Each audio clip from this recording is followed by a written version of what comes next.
Welcome back to the channel. I'm Pat. This is Hot Wheels Hunter Akron. So remember when we left off in part 1, we're going to attempt to fix or swap the wheels on this here Dodge. These wheels are pretty far gone.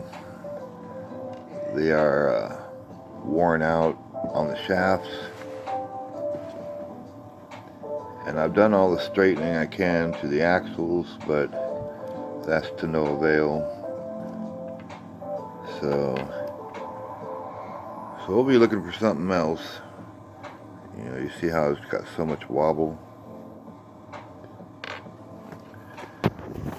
And in my wheel selection, well, I don't have anything that's going to fit it. So my thought is, what if we just go ahead and do a lift on this and make it a monster truck, and then maybe we can use the wheels off of this here. It's a really cheap version of a Roger Dodger monster truck. It's only $1, but it's got some pretty nice big wheels on it. I really only bought it for the motor and the wheels, so we'll put them to use. So stay tuned for part 3. Bye for now.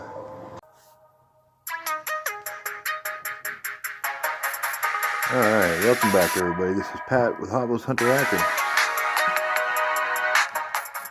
And today we are going to see about harvesting some wheels for this here Ram pickup truck. You know, these are worn out. They are literally not usable. You can tell that by the wobble right there. Even on a straightened shaft, they're just shot. So, we'll set those aside. And we talked about getting the wheels off of this here Roger Dodger.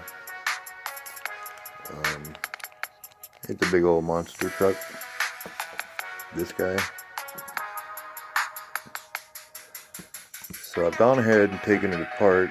You can see down here it's got Phillips screws.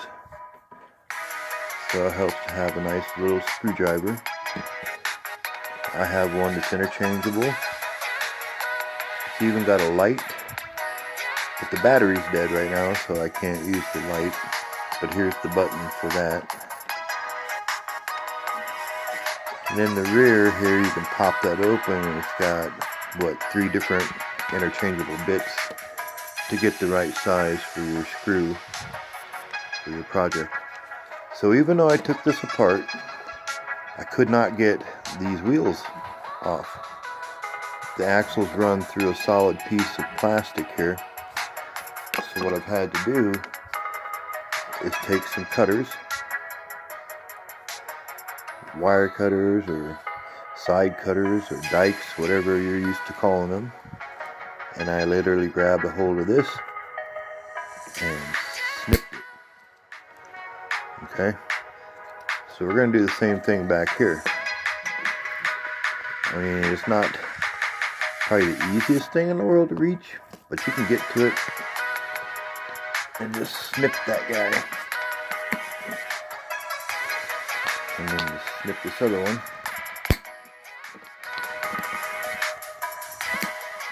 Alright. Now that done, this should just pop right out. Here she comes. Yep. Okay. There you go.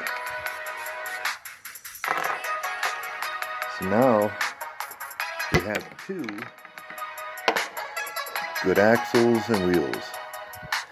Now these are far too big to just put on the truck. You know, it would rub like crazy. See, in fact, I don't even think that would be possible.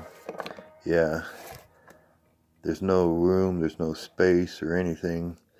It's even narrow, so we couldn't get away with just shaving the fenders or whatever, we're going to have to lift it. We're going to have to lift it a lot.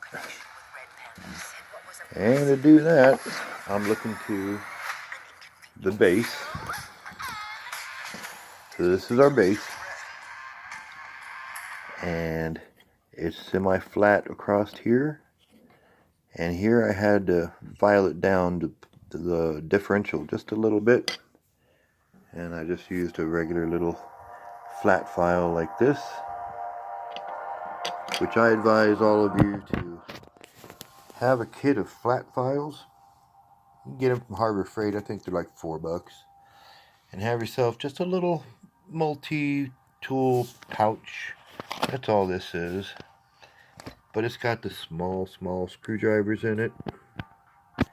And it comes with some needle nose pliers, a razor blade, a socket turner, whatever you call that, a driver. Some bits there to put onto the socket thing. It's even got a little pair of wire cutters. This is also another screwdriver. Yeah, inside of it's got a flathead. It's really small. Tweezers are a good thing to have on hand. Some drill bits. Some more bits up here. Those are sockets here. Drivers, So, these are just your basic necessary tools for getting into the customizing stuff. So here, I'm going to file this flat. And I'm going to show you why in a minute.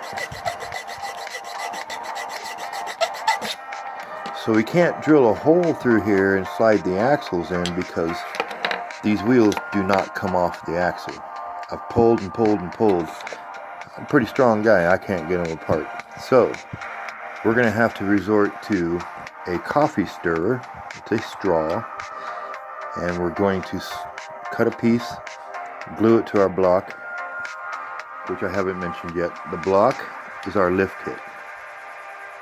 That's going to sit there, and it's going to lift the truck up a whole bunch. See that piece of wood there? Now I didn't have this on hand. Somebody's 4th of July got out of hand, and the stick, look at this stick. Good Lord have mercy. It came over and landed in my yard. It's a good thing I put my car in the garage. But yeah, so that was their pyrotechnics that landed in my yard. But I'm going to use this stick because it's perfectly square. Excellent for crafts or whatever we're going to have going on. And I'm not going to throw it out. And here I've taken the first block, done a measurement, and we're going to cut it. I have this itsy bitsy little hacksaw here, see? She's a little one, but it's just enough to do what I need it to do. So we're going to cut that piece of wood, and through the magic of TV, boom, I have 2. So now, these will get mounted here, and then we'll add the straw to the top of it and slice it so these axles can slip into the straw and still be able to turn and roll. And they should not fall out of the straw. However, you can pull them back out with no damage at all whatsoever. So stay tuned for part 3. Or maybe this is part 3. Yeah, this is part 3. So stay tuned to part 4, and we'll see what's going on then. Alright, bye for now.